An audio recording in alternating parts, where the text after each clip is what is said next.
Subscribe कीजिए हमारा channel और दबाएं इस बेल आइकन को ताकि आपको रेगुलर नोटिफिकेशन अपडेट। नहमदुहु व नुसल्ली व नुसल्लिमु अला रसूलिहिल करीम अम्मा बाद फ़अऊज़ु बिल्लाहि मिनश शैतानिर रजीम बिस्मिल्लाहिर रहमानिर रहीम। आज मैं आपके सामने सूरह फ़ील का तारुफ़ बयान करूँगा। सूरह फ़ील ये मक्का पाक में अहद नबुव्वत के आगाज़ में ही नाज़िल हो गई।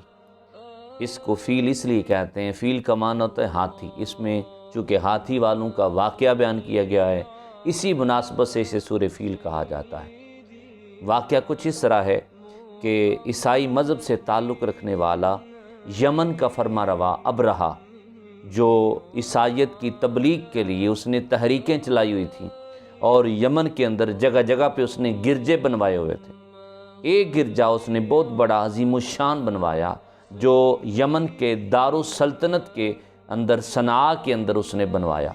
बहुत बड़ा कनीसा था, बहुत बड़ा इबादत खाना था।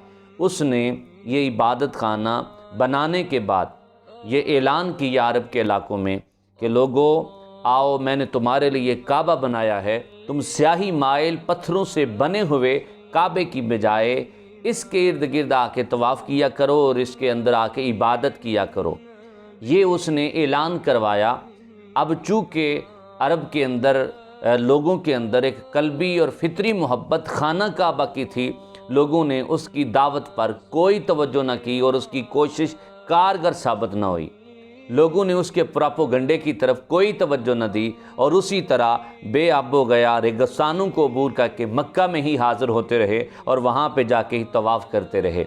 इस बात को अबरहा ने बर्दाश्त न किया। उसने कहा कि मैंने इनके लिए एक बहुत बड़ा इबादत खाना बनवाया है जिस पे मैंने दिल खोल के पैसा लगाया है, जिसकी ज़ीबो ज़ीनत इतनी है कि एक बहुत बड़ा शाहकार है, लेकिन ये लोग इस तरफ तवज्जो क्यों नहीं कर रहे। उसने काबा को, खाना काबा को गिराने का आज़म कर लिया।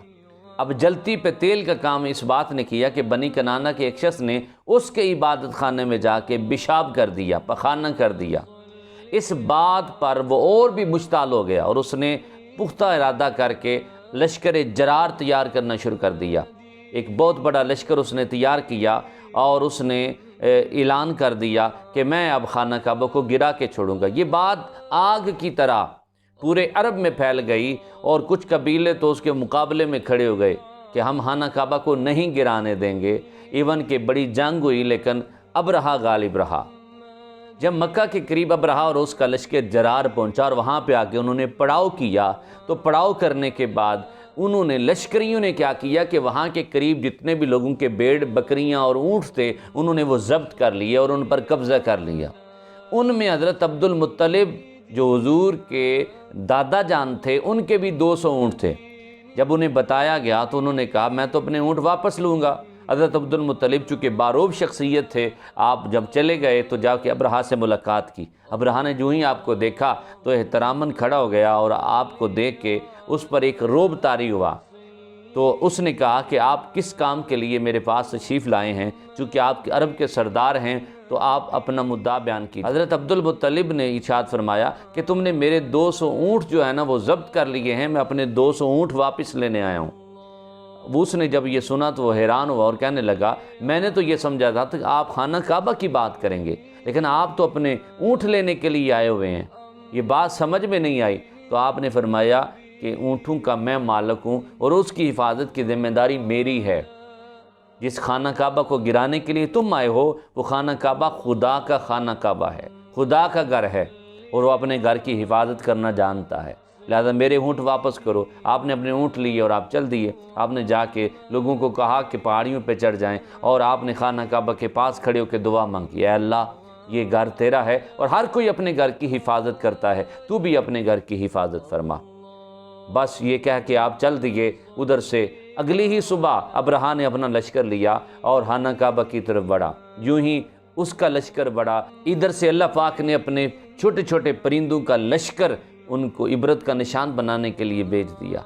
अब वो छोटे छोटे परिंदे जो अबाबील थे उन्होंने चूंचों में भी कंकर और पंजों में भी कंकर दबाए हुए थे। जब वो लश्कर करीब आया तो अल्लाह ताला के हुक्म से उन्होंने कंकर फेंकने शुरू कर दिए। अब वो कंकर दिखने में कंकर थे लेकिन हकीकत कुछ और थी। जब वो कंकर फेंकते تو اللہ تعالیٰ کی طرف سے وہ عذاب کا ایک بہت بڑا شعلہ بن کے آتا اور سر کی جانب سے ہو کے نیچے کی جانب سے نکل جاتا اور وہاں اسے عبرت کا نشان بنا دیتا۔ 9 سے 12 ہاتھی تقریباً اتنے ہاتھی تھے جن کو وہاں پہ ڈھیر کیا گیا اور لشکر جرار کو جو ہے نا وہ تباہ و برباد کر دیا۔ اب اللہ پاک انہیں اس قدر اللہ پاک نے عبرت کا نشان بنا دیا۔ اب وہ کنکر کتنے تھے؟ ایک چنے کے برابر، اور بعد میں لکھا مسور کی دال کے برابر، اتنے چھوٹے چھوٹے کنکر جس سے ان کی تباہی ہو گئی، بربادی ہو گئی۔ اس طرح اللہ تعالیٰ نے اپنے گھر کی حفاظت فرمائی، اور اس سال کو عام الفیل کہا جانے لگا۔ اسی سال کعبہ مقدسہ کو بتوں سے پاک کرنے والے، در و دیوار کو توحید کے نور سے منور کرنے والے اللہ کے محبوب کی جلوہ گری ہو گئی، اور حضور نبی پاک اپنی والدہ حضرت آمینہ کے ہاں پیدا ہو گئے۔ محمد مصطفیٰ آئے، بہاروں پر بہار آئی، زمیں کو چومنے جنت کی خوشبو بار بار، وما علینا الا البلاغ۔